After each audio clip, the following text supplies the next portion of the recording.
ये जो अपराधी हैं, आतंकवादी हैं, मैं इनके बारे में बात करना चाहता हूं। महोदय, मैं कुछ घटनाओं का जिक्र करना चाहूंगा और उसमें किस तरह से इस देश को टेरराइज किया गया। मैं उत्तर प्रदेश में सेवा में था। 23 नवंबर 2007 को कचहरी में ब्लास्ट हुए। लखनऊ, अयोध्या और बनारस मारे गए 1.5 दर्जन लोग। और उसके बाद जब ये घटना हुई उसके 2 मिनट पहले टेरर मेल आया मीडिया को, हम ब्लास्ट करने जा रहे हैं, जो करना हो कर लो। और उस टेरर मेल में ये भी कहा गया कि हमने श्रमजीवी ब्लास्ट किया है, हमने दिल्ली ब्लास्ट किया है, सरोजनी नगर ब्लास्ट किया है। उसी घटना में और बॉम्बे में सीरियल ब्लास्ट हुआ था 11 जुलाई 2006, जिसमें 209 लोग मारे गए थे। महोदय, ये ऐसी घटना थी जिसने हिला कर रख दिया था। और वो टेरर मेल लिखित में आया और उससे पूरे देश को हिलाने का प्रयास किया गया। अभी मैं अपने कुछ मित्रों का सुन रहा था और ये कहा जा रहा था कि साहब इसका मिसयूज होगा। महोदय, उस पार्टी को कहने का हक नहीं है जो आतंकवादियों के 15 केसेज उत्तर प्रदेश में वापस लेती है। कोई हक नहीं है उनको कहने का। महोदय, मैं उसका भुक्तभोगी हूं। आज पार्लियामेंट में खड़ा हूं। मैंने कभी नहीं सोचा था कि मुझे मौका मिलेगा, लेकिन आज मौका मिलेगा। आज मैं बोलूंगा उस पर और तथ्यों पर बोलूंगा। महोदय, उस कचहरी ब्लास्ट केस में हमने गिरफ्तार किया आतंकवादी। 18 मई 2013 को वो आतंकवादी लखनऊ से गए थे फैजाबाद। कोर्ट्स में ट्रायल के बाद लौट रहे थे। एक को लू लग गई, खालिद मुजाहिद, फौजी का आतंकवादी, और बाराबंकी आते आते डेथ हो गई। मैं उस समय डायरेक्टर जनरल सिविल डिफेंस था, डीजीपी के पद से हटा दिया गया था और उस पार्टी में समाजवादी पार्टी की सरकार थी।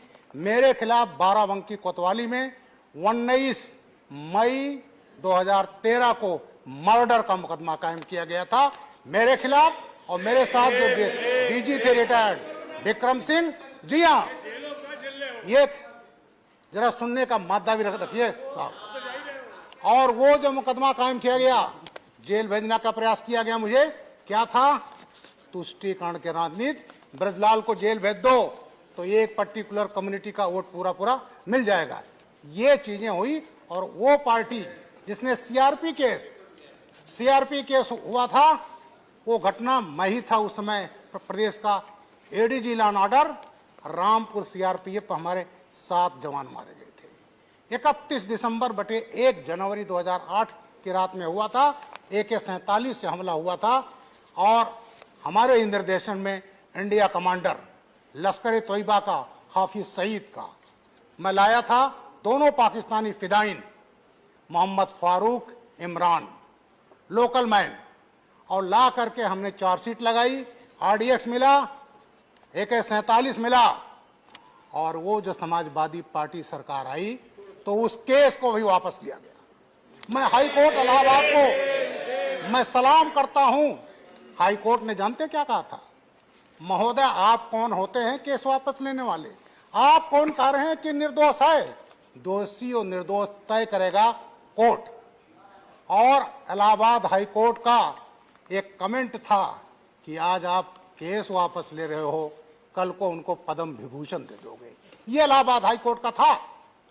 और वो सीआरपीएफ अटैक का केस जो सरकार ने वापस लिया था, उसमें 4 को फांसी की सजा हो गई, एक को आजीवन कारावास हो गया, एक को 10 साल से।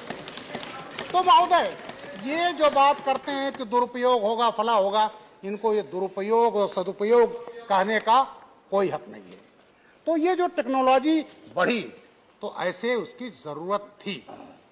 क्योंकि अभी मैं देख रहा था, एक साहब ने कहा कि बड़ा दुरुपयोग होगा दिल्ली के। महोदय, इसमें कुछ ऐसी पार्टियां हैं जिन्होंने याकूब मेमन और अफजल गुरु को फांसी जब सजा दी गई तो उस फांसी को सजा को रोकने के लिए रात में सुप्रीम कोर्ट का दरवाजा खटखटाया गया। वो पार्टियां आज का कारण ये दुरुपयोग होगा। फांसी की सजा जिसको सुप्रीम कोर्ट से हो चुकी है, जो लटकने जा रहा है और उसके पक्ष में खड़े हैं, टुकड़े टुकड़े गैंग को सपोर्ट करने वाले। अफजल, हम शर्मिंदा हैं, तेरे कातिल जिंदा हैं। सुप्रीम कोर्ट ने निर्णय दिया इस पार्लियामेंट पर अटैक का महोदय, और पार्लियामेंट अटैक के जब होता है उस मुलजिम को सजा होती है, तो ये पार्टियां तमाम ऐसी हैं जो दस्तखत करके रात में सुप्रीम कोर्ट का दरवाजा खटखटाया गया था उनको छुड़वाने के लिए।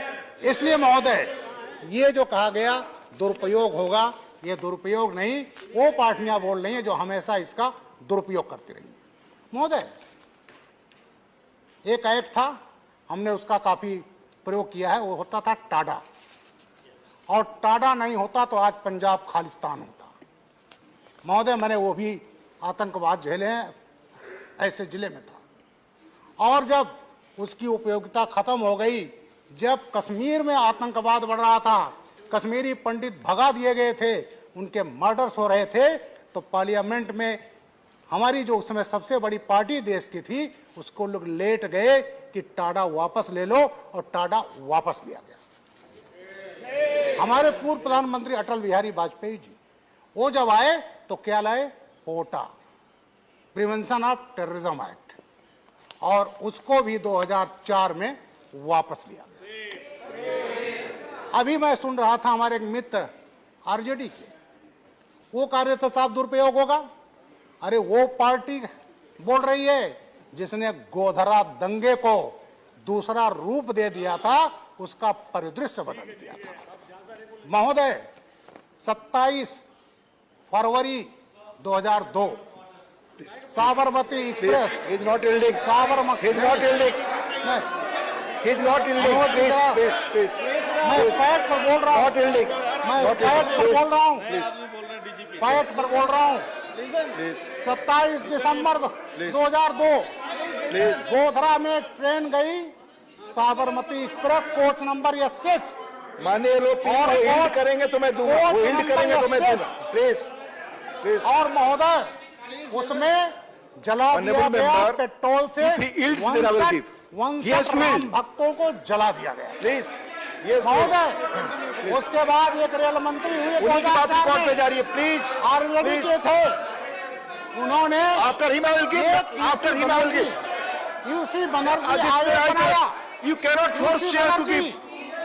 Let him speak. I will give him opportunity. Let him finish his speech. 2015 को 17 जनवरी 2015 बोल लेने के बाद मैं कह रहा हूँ क्या असर दूंगा, अभी वो बोल रहा है, प्लीज। और वो रिपोर्ट क्या था कि साहब ये आग तो एक्सीडेंटल है, आग ये लगाई नहीं गई है। Nothing will go on record except his speech. उसमें साधु लोग थे, चिलम पी रहे थे, उसको अहमदाबाद हाईकोर्ट ने रोक दिया, पार्लियामेंट में पेश नहीं हो पाया, और वो अल्टीमेटली उस केस में गोधरा में फांसी की सजा हुई। और आज हम Let him finish his speech. I have told you, Jhaji, I will give you. Let him finish his speech. Let him finish. तो महोदय, टेररिज्म इस देश के लिए सबसे बड़ा खतरा है। मैं अपने देश के प्रधानमंत्री माननीय नरेंद्र मोदी जी को प्रणाम करता हूं, आभार व्यक्त करना हूं कि उनके राज में अपराध को, आतंकवाद को पूरी जड़ समूत उसको खत्म करने का